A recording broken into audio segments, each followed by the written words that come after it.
Can you feed yourself for only $5 a day? I mentioned this in a previous video, how this was kind of a loose goal of mine in college, in the last month series, in the last back to school series, and I got a few comments that were like, no, that's impossible, you can't do that, not in today's economy. I took $155, $5 for every day in October, and I went shopping and I spent that $155 to feed myself all month. And that's what we're doing in the month of October, is we are feeding ourselves just from that shop. So here are the rules. I have more things than that in my kitchen, and it's silly to be wasteful.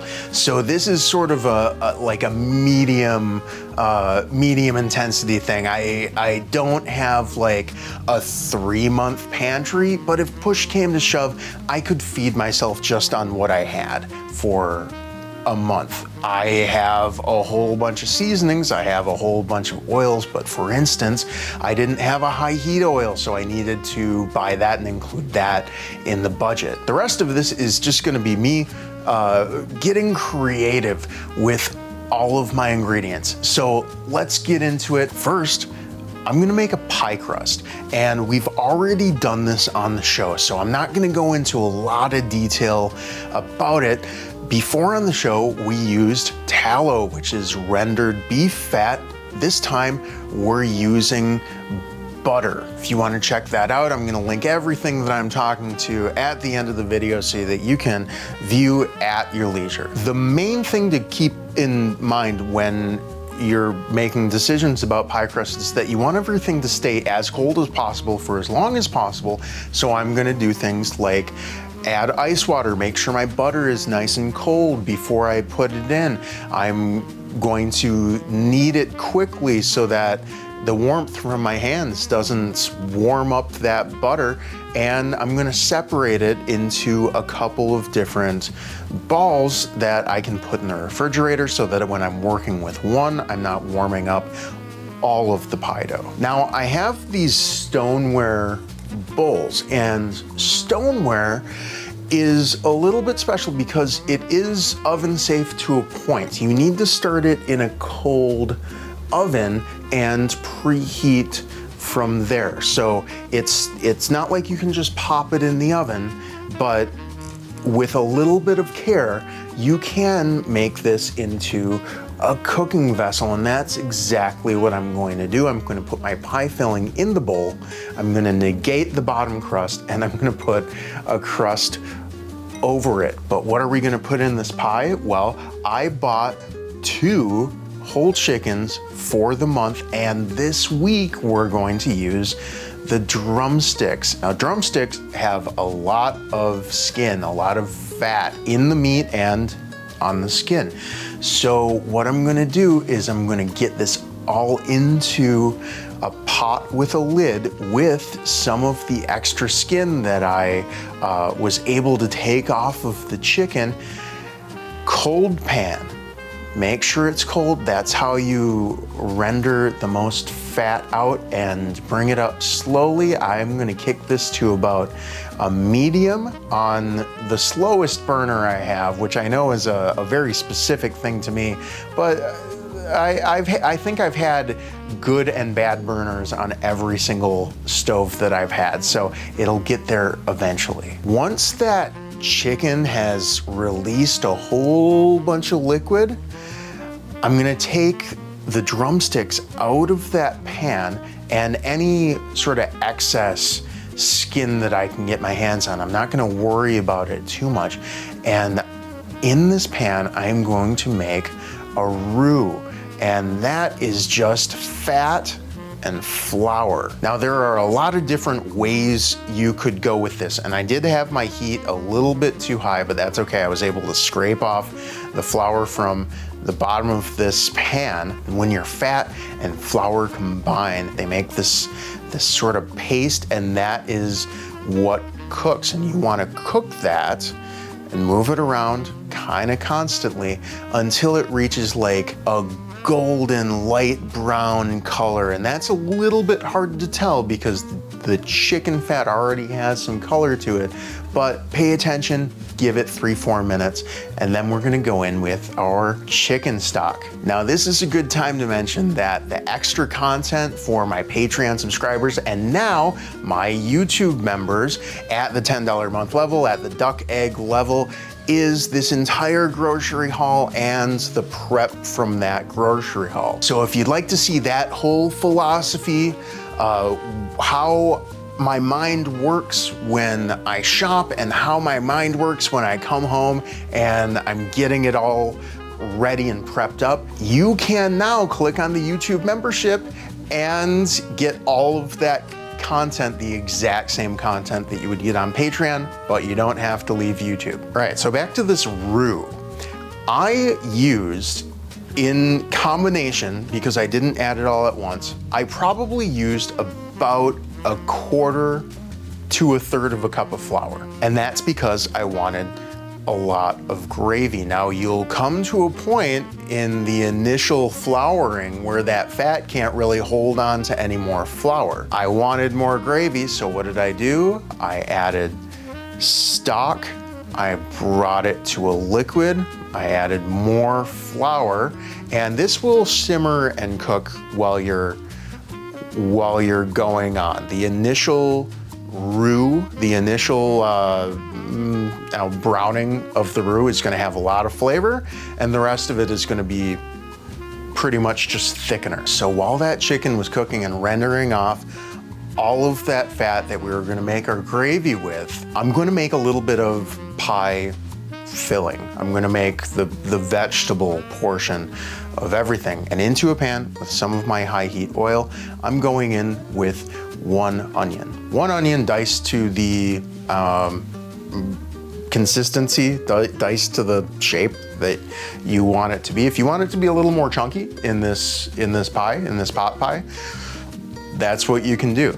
I am a creature of habit, so I went with like a 1/4 inch dice, which may be a little bit small for this application. Onions need about 8 minutes to get nice and sweet. So at 4 minutes, I went in with about 1/2 cup of button mushrooms. Now I know not everyone likes mushrooms, but I went with mushrooms for this purpose. Mushrooms absorb a lot of liquid, so they can actually inform your flavor profile by which liquid we're cooking them in. So I'm gonna get them into my onions, toss them around to make sure they're cooking in that oil, and then I'm going to go into my pan with some white wine vinegar. Any vinegar is going to work. Arguably, a lemon will work just fine. Citrus or vinegar. White vinegar is not gonna give you a lot of flavor, but it will give you the acid, which is what we're after, and you can always flavor later. And I'm doing this because I've had so many chicken pot pies that have been kind of boring. Like, you can taste and feel with your mouth that they're well done, but there are so many savory and creamy aspects to them that you don't really get a lot of acid, and that's a problem because it's just not interesting. I'm gonna finish this mix off with some rosemary that's growing on my kitchen window. Just gonna pick some fronds, I don't know if you call them fronds, off of it. Yeah, that's the stuff. And in a separate pot, I cubed several baby red potatoes. I love the flavor of red potatoes, and baby reds just have a little bit more skin. I got those in a cold pot with some cold chicken stock and brought it up to a boil. This does not need much time at all. That chicken stock is going to infuse its flavor into those potatoes, which is just wonderful, and they are done when you can stick a fork in them. So back to this gravy. Now, off camera, I shredded all of these drumsticks with my fingers, I'm gonna keep the fat in there, and I'm gonna give this just a rough chop and get it into my gravy.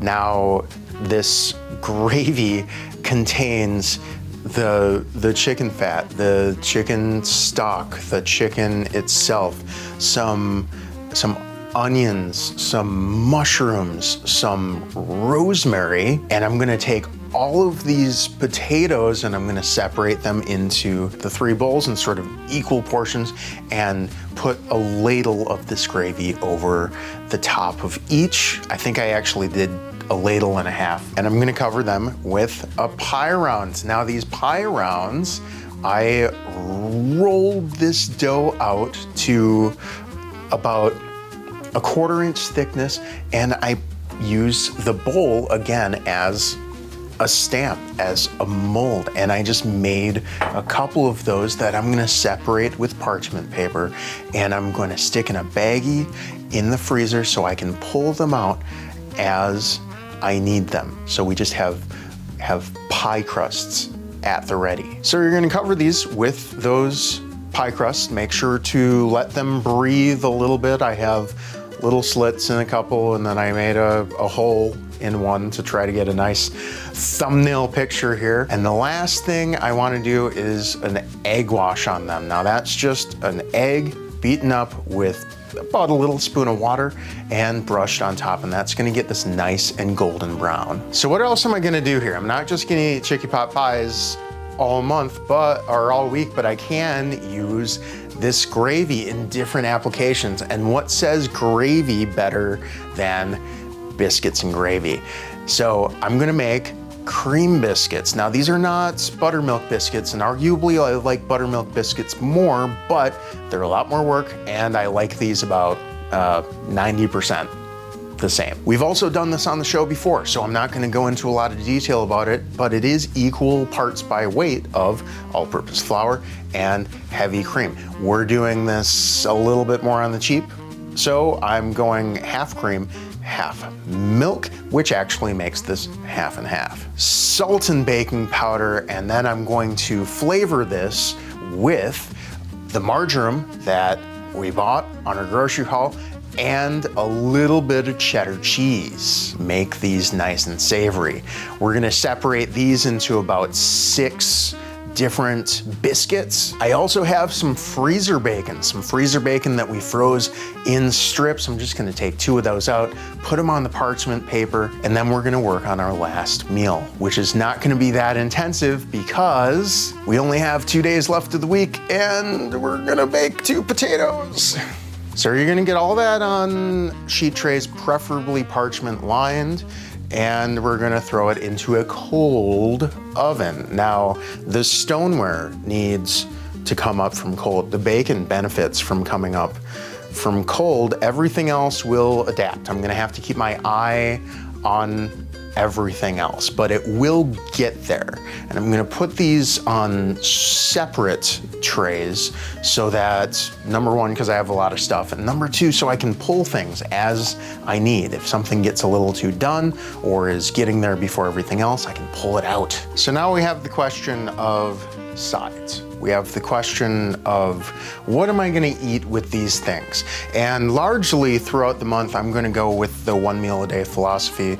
If we're trying to do this on the cheap, I think it's better to do high quality proteins and high quality vegetables for 1 meal a day and get my nutrition through quality rather than go for quantity and eat some filler stuff that's not really doing it for me. I don't wanna fill the tank with packing peanuts, you know? But we still need to get full. So what am I gonna eat with these things? Well, I put aside some broccoli and cauliflower from my freezer broccoli and cauliflower. I didn't freeze some of it specifically so I could use it this week. So what I'm going to do in a hot pan, I'm gonna go down with some of my high heat oil.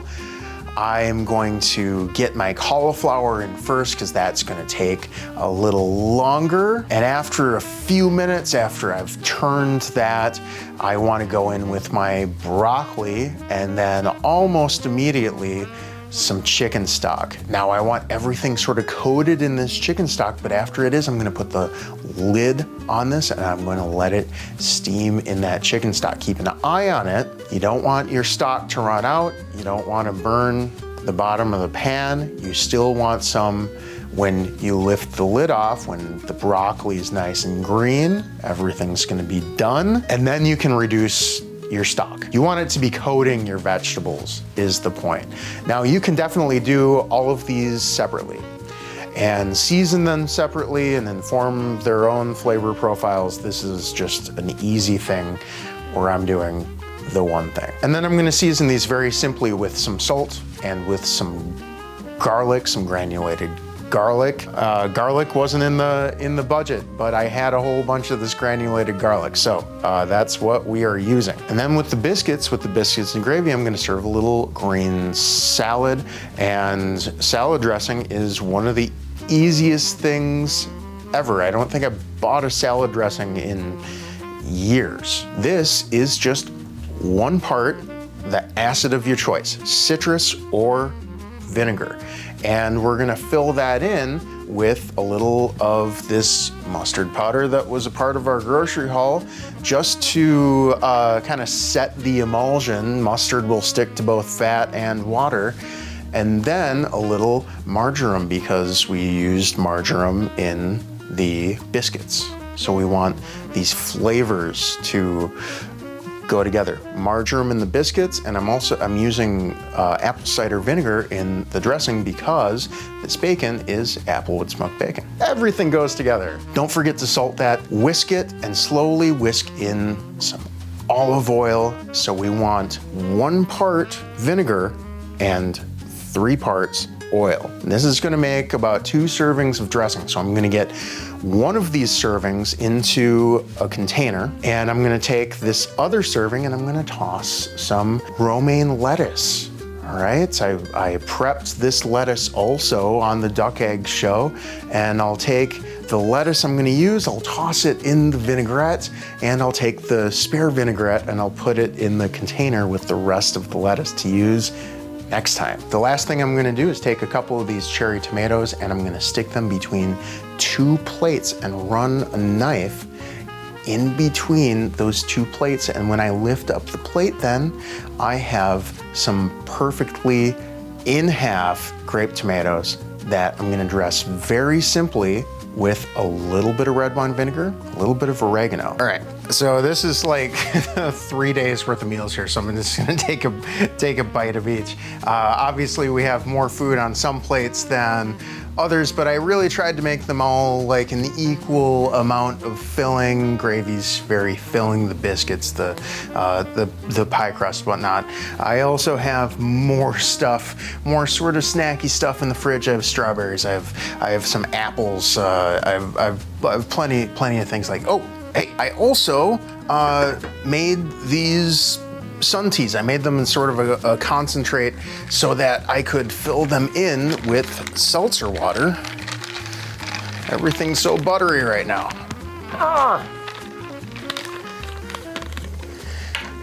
There we go.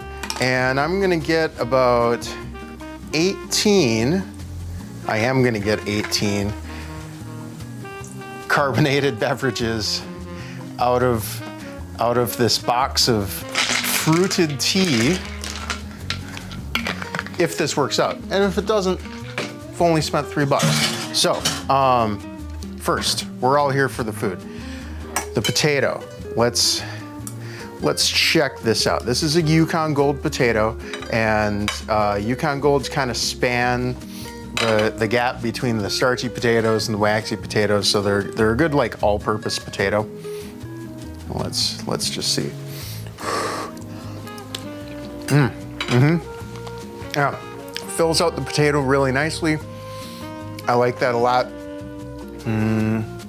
dill. So I'm getting very like stroganoff-y vibes from this. So I'm just gonna go in with some dill on this potato and see how that does. That pops. It's really nice, and it kind of sets it apart from the rest of the chicken gravies. All right, broccoli. How'd I do?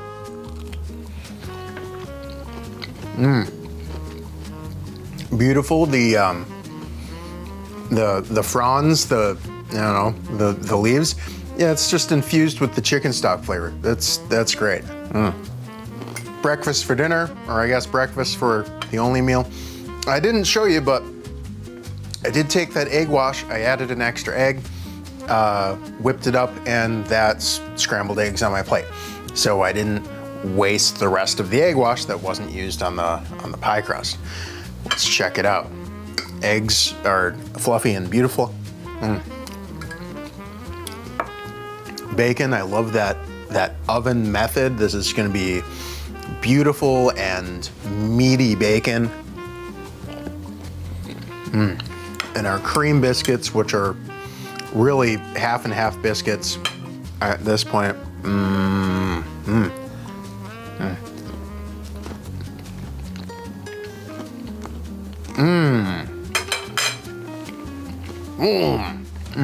I had forgot that we put that marjoram in the biscuits, and it's just a little bit cheesy, which helps with the texture and the mouthfeel a little bit. And then I had also forgotten that we put the acid in those mushrooms, because I put it in there to inform the flavor of the chicken pot pie, and then, you know, of course it informs the flavor of everything else. That is excellent. Salad, apple cider vinaigrette, apple cider vinaigrette. Okay. Tomatoes, out of this world. That's one of my favorite ways to do tomatoes. The vinaigrette really goes with everything else, since we have the applewood smoked bacon and the marjoram in the biscuits themselves. It's a really well-rounded meal. I'm really happy with that. The pièce de résistance. Cauliflower. Same thing.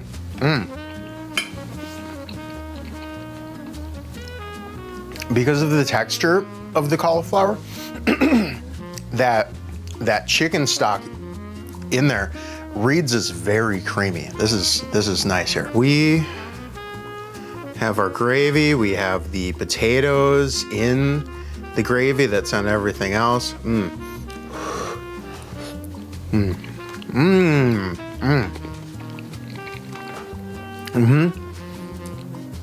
It's just on a different level. It's slightly different than the gravy that's on these, because we have those potatoes that were boiled in the chicken stock, so it just has more savory flavor, and those mushrooms are doing their job. I have just a little bit of acid. The fresh rosemary on top is really doing a great job of informing the flavor profile, because I'm losing my rosemary a little bit in there, but I'm smelling it, which is really nice. All right, pie crust. Oh man, pie crust and gravy.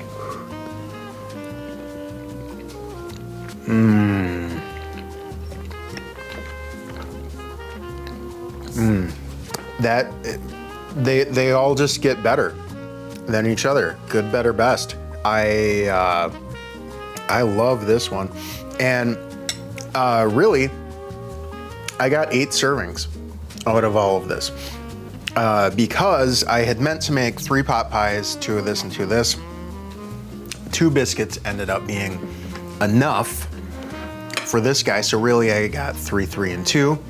You could add the extra potato over here to amp it up a little bit, do your potatoes a little bit differently, serve the broccoli as well as a salad, or you could put an egg on it. You could put an egg on any of these. It's really nice. There's no sweetener in that. I was gonna bring it up with simple syrup, but it doesn't need it. I would drink that just as is. That's really nice. All right, the peach.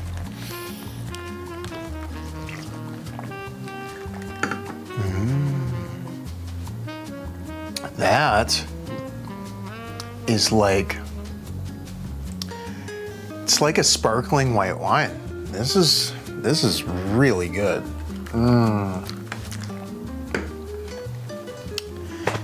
Awesome. Use your imagination and get in the kitchen and make yourself something amazing. I'll be back next week to make 3 very different meals for that week with relatively few ingredients. I love you guys. And now, drumsticks. Drumsticks, baby. All right, 3, 2,